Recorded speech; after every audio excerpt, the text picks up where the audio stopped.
guys, I'm Sharon and welcome again to my channel of violin and violin related content.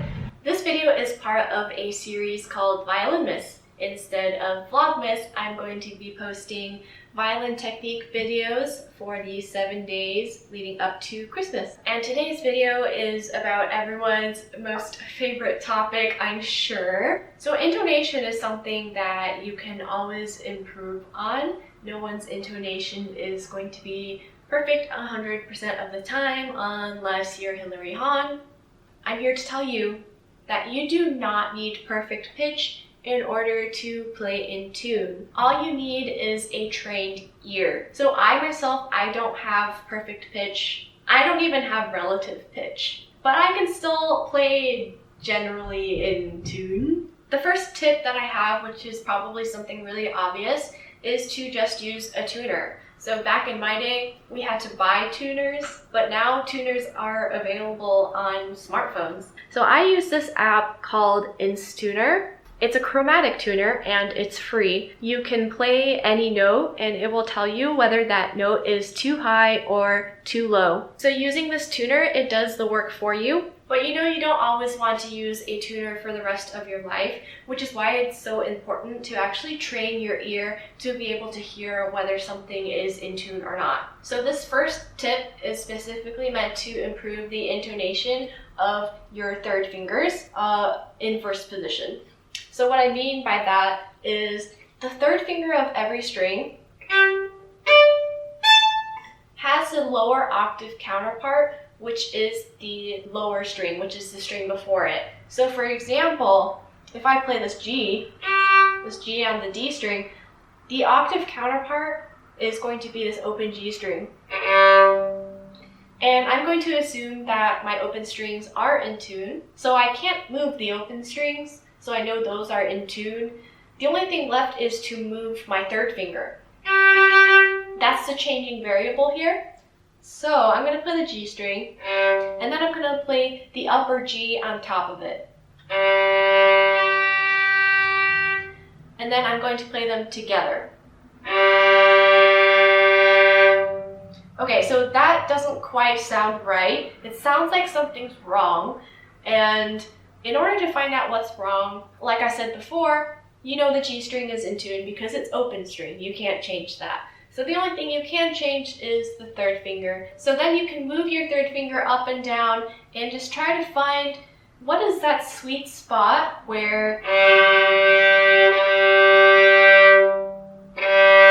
it sounds like you're just playing one note and not two notes. Whenever something is in tune, there is a special ringing quality to it, and it requires a little bit of practice to start hearing that special ring, but it's kind of like this ring that makes your whole violin resonate. When I visualize it, I kind of see like little sound waves going out from the violin. And you can feel more vibration here as well.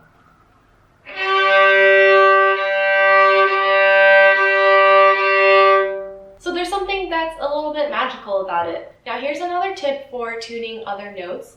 So let's say you're playing this C,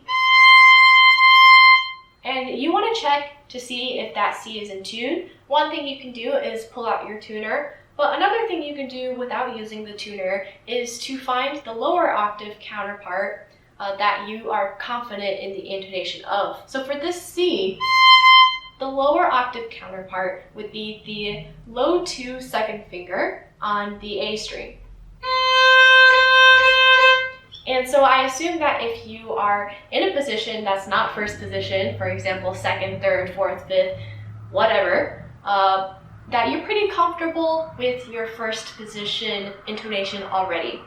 So this all banks on the fact that you are confident with your first position intonation. You're building off of how you've trained your ear in first position to use that for intonation in your higher positions. You know that the C is correct. Now you can tune your higher C to it. That obviously doesn't sound right.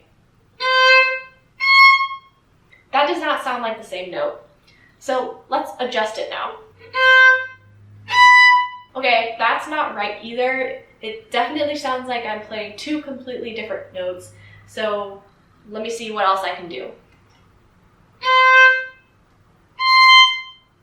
Okay, now that sounds right.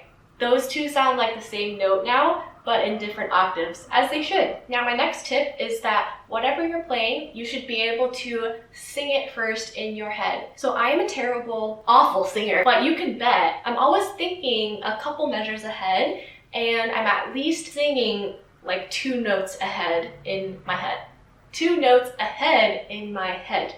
If you're able to recreate the note in your head, then it's going to be much easier for you to recreate that note physically outside of your head. So let's say G.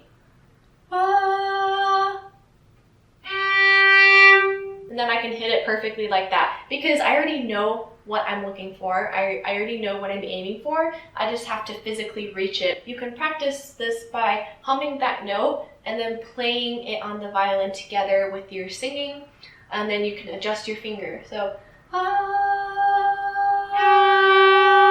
something's wrong there. All right, let's fix it.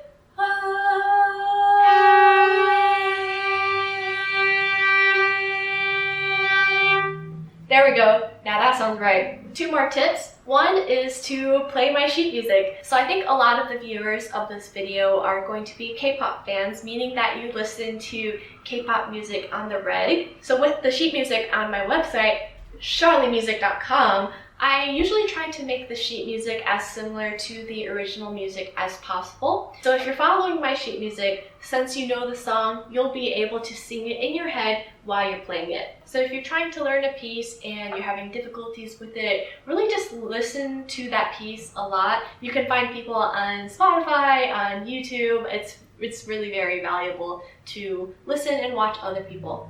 Let's see, what else do I have? Oh, another simple thing. Just record yourself and listen to it back. Sometimes when you're playing violin, your mind is off thinking about 5 billion things at once, because that is how violin is. You're thinking of a billion things at once. And it may be more difficult for you in that moment to be listening to see if you're in tune or not. So what you need to do is record yourself on your phone, your camera, whatever, and you don't have to record your appearance or anything. So I usually just turn my phone like this to my stand so that I don't have to record my face, and then I'll listen to it back and make mental notes for what needs to be improved, not only for intonation but a lot of other things as well. So listening to something back, you can hear more clearly if rhythms are wrong, for example. You can tell if you're rushing at a certain part or if you're too slow. So there's a lot of things that you can figure out about yourself just by listening to yourself back. I know it's a little bit painful and I hate to do it too, but it is unfortunately necessary. So that's it for this quick tip video on intonation. If you want a longer video where I go more in depth into each of these tips, then let me know. If you have any questions, then you can always email me or comment in the video and I'll try to get to you. And I will see you next time for another episode of Violinmas. Bye!